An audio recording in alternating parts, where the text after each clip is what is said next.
তো গাইস আবারও কিন্তু একটা ধামাকাদার ভিডিও নিয়ে চলে এলাম এবং আজকের এই ভিডিওর টপিকটা হলো সাউথ ভার্সেস বলিউডকে নিয়ে। হ্যাঁ, আমরা কথা বলবো ধুরন্ধর ভার্সেস আখান্ডা 2 এর টোটাল বক্স অফিস কালেকশনকে নিয়ে। তো গাইস ভিডিওটা আপনাদের জন্য একটা ইন্টারেস্টিং হতে চলেছে, তাই ভিডিওটাকে শুরু থেকে নিয়ে শেষ পর্যন্ত কন্টিনিউ করবেন। এবং আপনি যদি আমার চ্যানেলে ফার্স্ট টাইম হয়ে থাকেন তো প্লিজ চ্যানেলটাকে সাবস্ক্রাইব করে ভিডিওটা একটা লাইক করে দেবেন। তো চলুন ভিডিওটি শুরু করা যাক। তো গাইস ফার্স্ট আমরা যে মুভিটাকে নিয়ে কথা বলবো সেটা হচ্ছে আখান্ডা 2 কে নিয়ে। তো গাইস আপনারা জানেন অলরেডি আখান্ডা 2 বড় পর্দায় চলে এসছে এবং যেমনটা আমরা আশা করছিলাম তেমনটা কিন্তু হয়নি, কারণ এই মুভিটা তার হিন্দি রিলিজ ডেটটাকে পোস্টপন করে দিয়েছে এবং ওয়ার্ল্ড ওয়াইড রিলিজ করলো মুভিটাকে, কিন্তু হিন্দি ভাষায় ইন্ডিয়াতে রিলিজ করেনি। তো অলরেডি আপনি অল ইন্ডিয়াতে ইংলিশ সাবটাইটেলের সাথে মুভিটাকে দেখতে পাবেন তেলেগু ভার্সনে। কিন্তু এখন প্রশ্ন হলো এটাই যে এই মুভিটা কি তাহলে জোর কদমে টক্কর দিতে পারছে ধুরন্ধর মুভিটাকে? এবং আমরা তো এটাও জানি যে নন্দমুরি বালাকৃষ্ণের যে মুভিগুলো হয় সেগুলো সাউথের মধ্যে অনেক ক্রেজ থাকে, সেখানে 200 থেকে 250 কোটি টাকা তো কামিয়ে নেবে। তার সিনেমা আজ পর্যন্ত কোনো ফ্লপ নেই, সাউথে তার একটা আলাদাই ক্রেজ আছে। তাহলে এই মুভিটা কীরকম পারফর্ম করছে? তো গাইস আপনাদেরকে বলে দিই, এটা সাউথেও সেরকমই পারফর্ম করছে, নেগেটিভ প্লাস পজিটিভ রিভিউ নিয়ে, যেরকম আগের মুভিগুলো নন্দমুরি বালাকৃষ্ণর করে থাকে।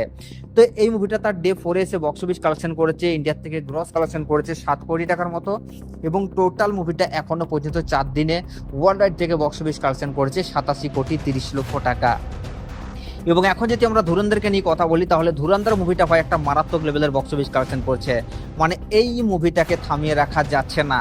যেমনটা আশা করা হয়েছিল, অনেকেই আশা করেছিল যে হয়তো রণবীর সিং এর কামব্যাক হবে না, মুভিটা বক্স অফিসে মুখ থুবড়ে পড়বে। তাছাড়া ধানুষ আর কীর্তি সাননের মুভি তেরে ইস্কিমে মুভির সামনে এই মুভিটা টিকতে পারবে না।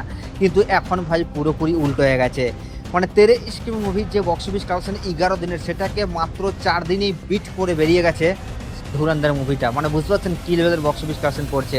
এবং ভাই রণবীর সিং যেভাবে এই মুভিটাতে অ্যাক্টিং করেছে, পারফর্ম করেছে, সেটাকে তো ভাই অস্বীকার করা যাবে না। মানে কি বলবো ভাই, আলাদাই খেলা দেখিয়ে দিয়েছে সিনেমার মধ্যে। তো গাইস আপনাদেরকে জানিয়ে দিই, ধুরন্ধর তার অলরেডি 4 দিন কমপ্লিটও করে ফেলেছে। তো ডে 4-এ এসে মুভিটা বক্স অফিস কালেকশন করছে প্রায় 23 কোটি টাকার মতো এবং টোটাল 4 দিনে মুভিটা ওয়ার্ল্ড ওয়াইড থেকে বক্স অফিস কালেকশন করেছে 187 কোটি 30 লক্ষ টাকা। তো গাইস এই দুটো মুভির বক্স অফিস কালেকশন নিয়ে আপনাদের কি মতামত নিচের কমেন্টে অবশ্যই জানাবেন। এবং এই দুটো মুভির বক্স অফিস কালেকশনে আপনারা কোন মুভিটাকে এগিয়ে রাখছেন সেটাও নিচের কমেন্টে জানাতে ভুলবেন না। তবে আমার মতে যদি দেখেন তাহলে আমি অবশ্যই বলবো ধুরন্ধর কিন্তু অনেকটাই এগিয়ে গেছে আখান্ডা 2 এর থেকে, এবং আখান্ডা 2 কিন্তু এখন ধুরন্ধরের ধারে পাশেও নেই।